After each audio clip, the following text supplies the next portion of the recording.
Bonjour à tous et bienvenue dans cette nouvelle vidéo de Vue.js et Laravel.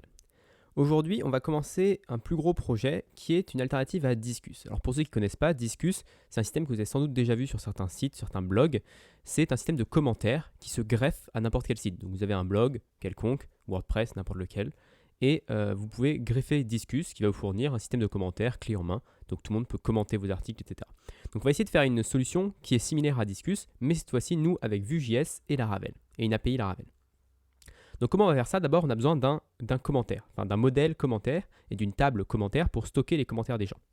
Donc je vais tout de suite créer ça avec PHP artisan make model et je vais l'appeler comment et je vais mettre "-m". Pourquoi "-m"? Pour créer une migration en plus. Donc en plus de créer le modèle, ça va également me créer la migration associée. Donc si je clique entrée, enfin si je fais entrée, j'ai bien le modèle qui est créé et la migration qui est créée.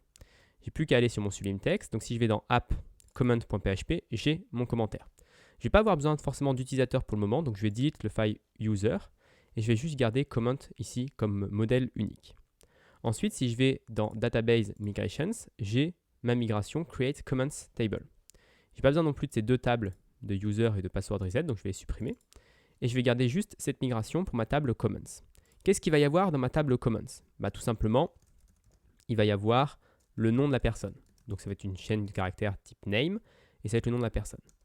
Il va y avoir aussi une chaîne de caractères pour l'URL. Donc l'URL de l'article, quel est l'article sur lequel ça se rapporte. Vu que ça peut être n'importe quelle page, un WordPress, quelque chose qui n'est pas Laravel, il faut qu'on stocke un identifiant de cet article, mais vu qu'il ne sera pas stocké chez nous, il faudra qu'on puisse stocker par exemple l'URL sur lequel il a été posté. Donc ça va être notre identifiant de l'article en question, sur lequel on commente. Et puis on va avoir un texte qui va être le body, donc le corps du message, vraiment le contenu, ce que va voulu dire la personne. Donc il y aura sans doute d'autres choses qu'on rajoutera plus tard, mais pour le moment, c'est les choses principales que je vois pour un système de commentaires classique. Maintenant, avant de lancer cette migration et de créer ma table comments, je vais avoir besoin de configurer ma base de données. Pour configurer ma base de données, ça se passe dans config database.php. Ici, on voit que par défaut, Laravel utilise l'environnement dbconnection pour savoir quelle base de données utiliser, ou si dbconnection n'existe pas, il utilise MySQL. Ensuite, moi, j'aimerais pas trop utiliser MySQL parce que c'est compliqué à installer, etc. Je vais plutôt utiliser SQLite. Donc, je vais changer ce dbconnection pour utiliser SQLite.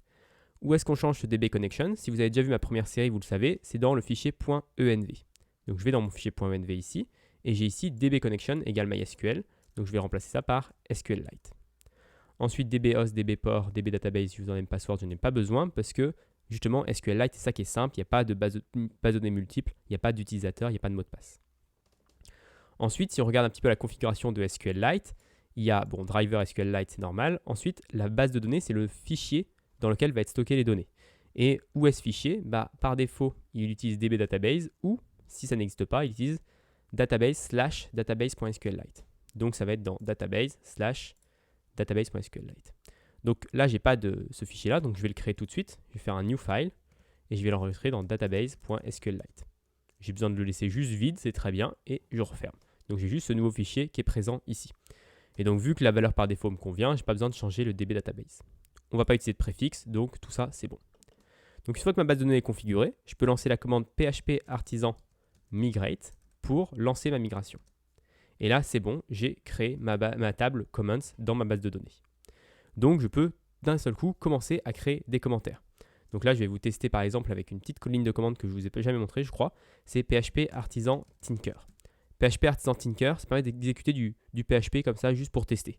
Donc là, je vais vous montrer un petit peu. Si je lance PHP artisan tinker, je me trouve avec une nouvelle console et je vais pouvoir par exemple faire comment all.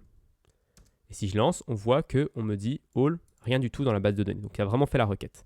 Si je fais comment create, et que je lui passe par exemple, je vais faire plutôt new command pour éviter les problèmes de mass assignment exception, mais bon, c'est dans notre problème. Je vais faire plutôt new command, je vais l'enregistrer dans une variable. Après, je vais faire comment URL égale, je sais pas, https://w.google.fr, même si c'est pas vraiment une URL d'un article de blog. Comment name égale Thibaut, et comment body égale mon message. Et ensuite, je peux faire comment /save pour enregistrer mon message. Et là, il a été enregistré en base de données. Donc, si je réexécute la première commande que j'ai lancée, le command.all, et ben je vois que maintenant, cette fois-ci, dans ma base de données, on a un seul commentaire avec le name Thibaut, l'URL google.fr, mon message, et puis j'ai le created at updated qui ont été rajoutés par défaut par Laravel. Donc voilà pour cette première vidéo. J'espère qu'elle vous a plu. Si elle vous a plu, n'hésitez pas à vous abonner et à la partager. Et moi, je vous donne rendez-vous la semaine prochaine pour une autre vidéo de Vue.js et Laravel.